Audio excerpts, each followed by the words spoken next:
ایسی کوئی بات نہیں ہے ابا، سفیر میرا کزن ہے، دوست ہے، اور بس اس سے زیادہ ہمارے درمیان کوئی اور تعلق نہیں ہے۔ وہ ٹھہرے ہوئے لہجے میں پرسکون سے بول رہی تھی، البتہ اس کی آنکھیں اس کا ساتھ نہیں دے رہی تھی، ان میں واضح کرب تھا، وہ اپنی ساری زندگی کی جمع پونجی لٹا رہی تھی۔ حسینہ بیگم نے اس کو نم آنکھوں سے دیکھا تھا۔ میری بیٹی کا ظرف کتنا اعلیٰ ہے، جبکہ فروا، وہ ابھی تک اس کے الفاظ ذہن میں جذب نہیں کر پائی تھی۔ لیکن میں نے تو کچھ اور سنا ہے، فروا نے مجھے ایک بالکل الگ کہانی سنائی ہے، وہ سنجیدگی کے ساتھ پوچھ رہے تھے۔ مہراج خاموش مگر چپتی نظروں سے مہر کو دیکھ رہے تھے۔ کچھ تھا جو ان کو شک میں ڈالا تھا، کچھ تھا جو ان کو کھٹک رہا تھا۔ یہ بات اتنی سیدھی نہیں تھی، نہ یہ معاملہ اتنا آسان تھا۔ کوئی کیسے اپنی متاع حیات اتنی آسانی سے دستبردار ہو سکتا ہے؟ مومانی جان کو ضرور کوئی مغالطہ ہوا ہوگا، ایسی کوئی بات نہیں ہے۔ بابا جان، بس اب یہ بات ختم کر دینا کہ بچی کہہ تو رہی ہے ایسی کوئی بات نہیں ہے۔ یہ شمس تھے، ان کو ڈر تھا کہیں حالے جیسا اچھا چانس ان کے ہاتھ سے نہ نکل جائے۔ ٹھیک ہے مہر بیٹا، تم اب جاؤ، حالے اور سفیر کو بلا کر لاؤ۔ اب کہ یوسف سلطان کا لہجہ نارمل تھا، وہ ڈائریکٹ آپ سے تم پر آ گئے تھے۔ مہر خاموشی سے اٹھ کر چلی گئی تھی۔ فروا، اب تمہیں تو کوئی اعتراض نہیں ہے نا؟ بابا جان کی بھاری آواز ایک بار پھر گونجی تھی۔ فروا نے بمشکل جواب دینے کو منہ کھولا تھا۔ مجھے کچھ وقت چاہیے بابا جان، مجھے اس بارے میں سوچنا ہوگا، تبھی کوئی موضوع جواب دے پاؤں گی۔ تم نے جو سوچنا ہے سوچتی رہو، میں آج ہی حالے اور سفیر کی رسم کروں گا، یہیں اسی کمرے میں۔ ان کا لہجہ دو ٹوک تھا۔ تھوڑی دیر بعد حالے اور سفیر آ گئے تھے، ساتھ حسن اور ہارون بھی تھے۔ شاپنگ سے واپسی پر ہارون اپنے گھر نہیں گیا تھا، حالے نے اس کو روک رکھا تھا۔ تھوڑی دیر پہلے جس صوفے پر حسینہ اور فروا بیٹھے تھے، اب اسی صوفے پر یوسف سلطان بیٹھے تھے۔ آؤ بیٹا حالے اور سفیر، تم دونوں میرے پاس آ کر بیٹھو، دادا جان نے محبت سے ان دونوں کو پاس بلایا۔ سفیر مطمئن سا، جبکہ حالے جھجکتی ہوئی ان کے پاس جا کر بیٹھ گئی۔ اس نے میرون رنگ کی لمبی قمیض کے ساتھ سفید ٹراؤزر پہن رکھا تھا اور سفید دوپٹہ سر پر اوڑھ رکھا تھا۔ بال بیچ والی مانگ نکال کر کھلے چھوڑ دیے تھے، جبکہ سفیر گرے ڈنر سوٹ میں ملبوس تھا۔ وہ ابھی آفس سے آیا تھا اور ابھی تک چینج بھی نہیں کیا تھا۔ اس کے لیے دادا جان کا پیغام موصول ہو گیا تھا۔ وہ دونوں دادا جان کے دائیں بائیں بیٹھ گئے تھے۔ ہارون، مہر اور حسن ایک الماری سے ٹیک لگائے کھڑے ہو گئے تھے۔ مہر خاموش ہی تھی، جبکہ ہارون بے چین۔ وہ سب یہ نہیں دیکھ سکتے تھا، اس سے یہ دیکھا ہی نہیں جا رہا تھا۔ مہراج، شمس اور باقی سب ایک طرف بیڈ پر بیٹھے تھے۔ تسا میری مرضی دے بغیر میری منگنی کریں دے پے وے ہوں میں تسا کو سیو کر سکتے ہاں۔ آپ میری مرضی کے بغیر میری منگنی کروا رہے ہیں، میں آپ کو سیو کر سکتی ہوں۔ وہ جھک کر دادا جان کے کان میں بولی تھی، میں جج ہی خرید گھنسا، بل کیا کرے سو بیٹا جی، میں جج ہی خرید لوں گا، پھر کیا کرو گے بیٹا جی؟ سفیر اور حالے بیٹے، آپ دونوں اس رشتے پر راضی ہو؟ دادا جان نے ان دونوں کو مخاطب کیا تھا۔ سفیر گہرا مسکرایا تھا، میں تو راضی ہوں۔ اس کے لہجے میں بے حد اطمینان تھا، جبکہ حالے نے بس جی کہنے پر اکتفا کیا تھا۔ آپ دادا جان نے سفیر کے ہاتھ میں ایک انگوٹھی دی تھی اور حالے سے اس کا ہاتھ آگے کرنے کو کہا تھا۔ حالے نے ادھر ادھر نظر دوڑائی اور معراج پر اس کی نظر ٹک گئی۔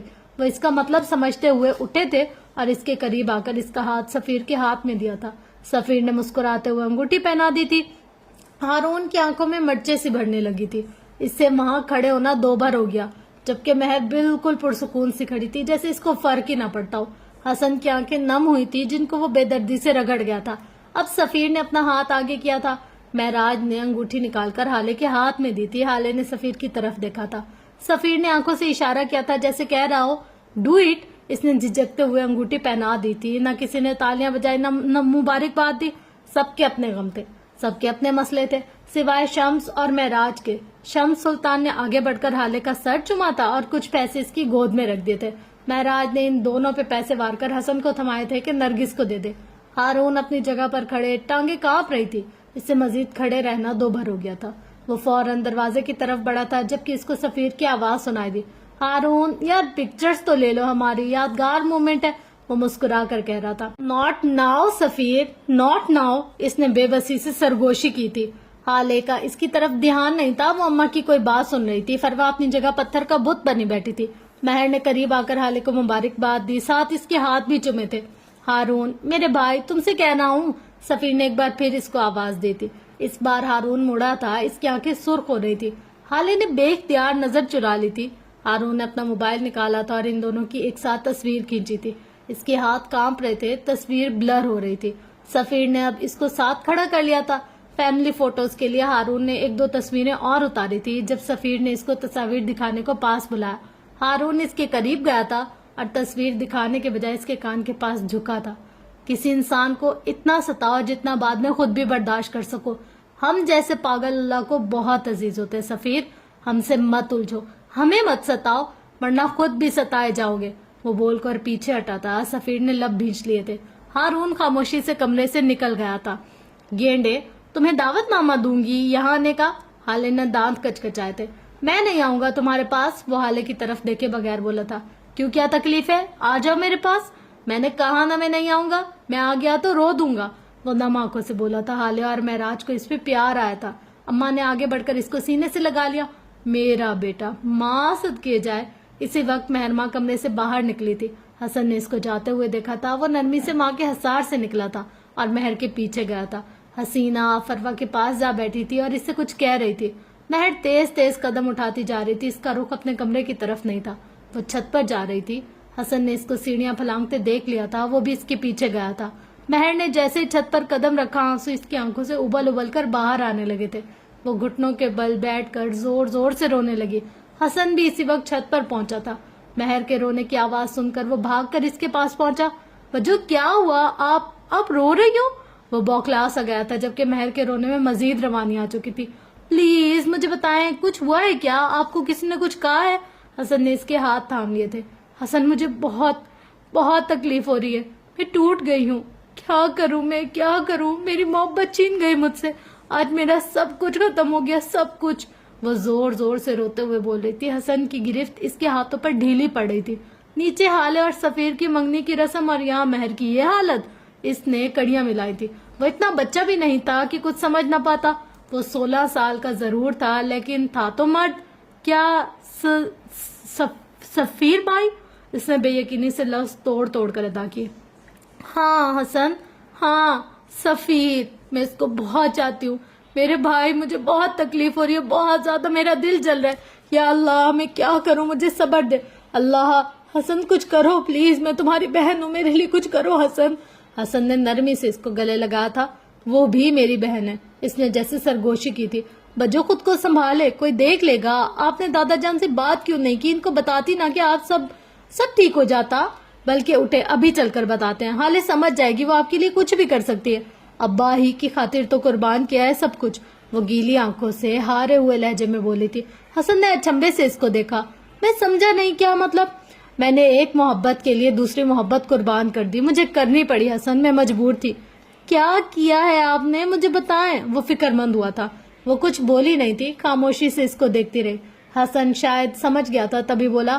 میں قسم کھاتا ہوں کسی کو کچھ نہیں بتاؤں گا. آپ مجھ پر یقین کر سکتی ہیں. اس کے لہجے کا مان، اس کی آنکھوں کی یقین دہانی وہ کیسے نہ بتاتی.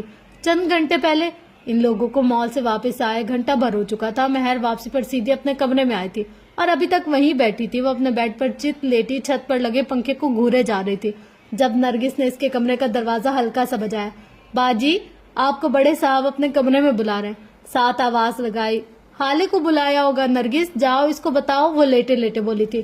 لو میں بھلا کیا کم سنتی ہوں؟ ابھی تو میں صرف 30 سال کی ہوئی ہوں. کان بھلے چنگے ہیں میرے. اس کا بڑا بیٹا 20 سال کا تھا.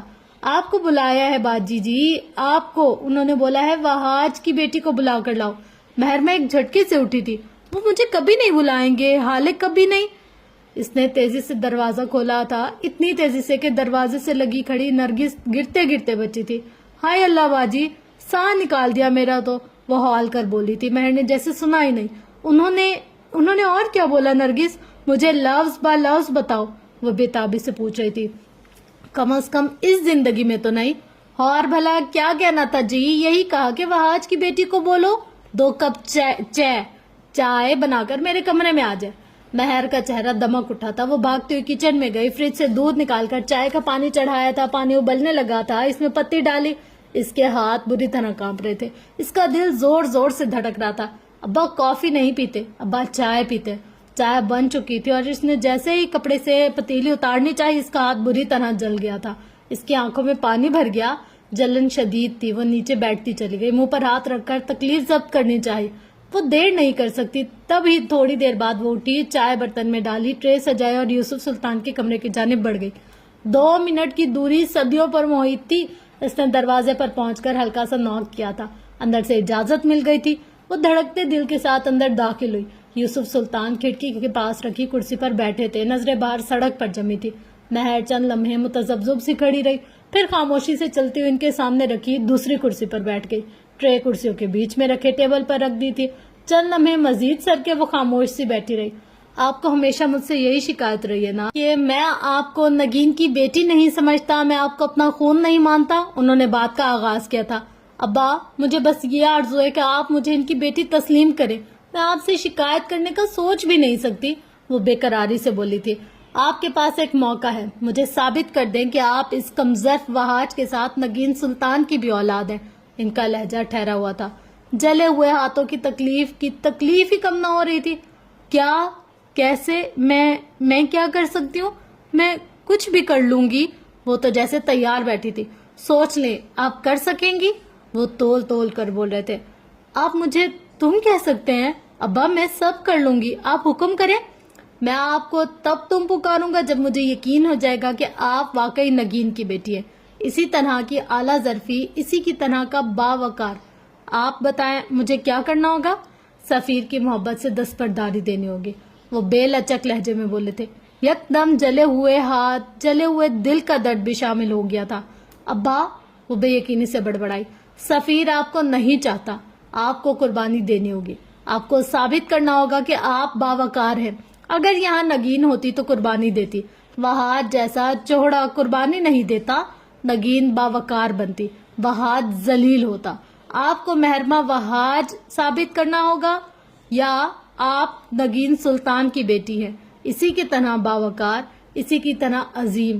ان کا لہجہ سرد تھا، بے حد سرد۔ اس سے مجھے کیا ملے گا ابا؟ اس کی آواز رندی ہوئی تھی۔ میری محبت آپ کو نہیں مل سکتی، کیونکہ یہ آپ کا وقت ہے، آپ کو میرے دن کے چند گھنٹے مل سکتے ہیں۔ ہم صبح اور شام کی چائے ساتھ پی سکتے ہیں، ہم ساتھ واک کر سکتے ہیں، میں آپ کی بنائی چائے پی سکتا ہوں، آپ کا لایا کھانا کھا سکتا ہوں، آپ کے ہاتھ سے دوائی لے سکتا ہوں، آپ کے مخاطب کرنے پر نرمی سے جواب دے سکتا ہوں، آپ کو تم بلا سکتا ہوں۔ بولیں، آپ کو منظور ہے؟ آپ چاہتے ہیں کہ مجھے دل دے دیں، لیکن اس میں خون کی فراہمی روک دیں اور میں پھر بھی زندہ رہوں؟ خون کے بغیر دل 5 سیکنڈ میں بند ہو جائے گا ابا، لیکن میں کوشش کروں گی کہ اس کو بند نہ ہونے دوں۔ آپ چاہتے ہیں کہ ایک نیا پودا لگایا جائے اور اس کو پانی نہ دیا جائے؟ ابا، وہ جل جائے گا، لیکن نہیں، آپ مجھے آپ کے چند گھنٹے دے دیں۔ ابا، میں یہ چانس نہیں چھوڑ سکتی، چاہے آپ میرا دل کیوں نہ بند کر دیں۔ ہاتھ بری طرح جلنے لگا تھا، اس میں ایسی تکلیف اٹھی تھی کہ اللہ امان۔ مطلب آپ راضی ہیں؟ نہیں بول دو، منع کر دو، سفیر زیادہ ضروری ہے، اس پہ گیو اپ مت کرو، تم اس کو نہیں چھوڑ سکتی، اس کو چھوڑنا تمہیں مار دے گا۔ اس کے دماغ نے بے شمار دلیلیں دی، لیکن نہیں، اس کو دل کی سننی تھی۔ کیا میرے پاس کوئی اور آپشن ہے؟ وہ زخمی مسکراہٹ کے ساتھ بولی تھی۔ ٹھیک ہے، پھر جائیں، میں آج رات آپ کو ایک بار پھر بلاؤں گا، اب آپ جا سکتی ہیں۔ انہوں نے ایک بار پھر اس کو مڑ کر نہیں دیکھا۔ اور چائے؟ میں وہاج کی بیٹی کے ساتھ چائے کافی نہیں پی سکتا، اسے لے جاؤ۔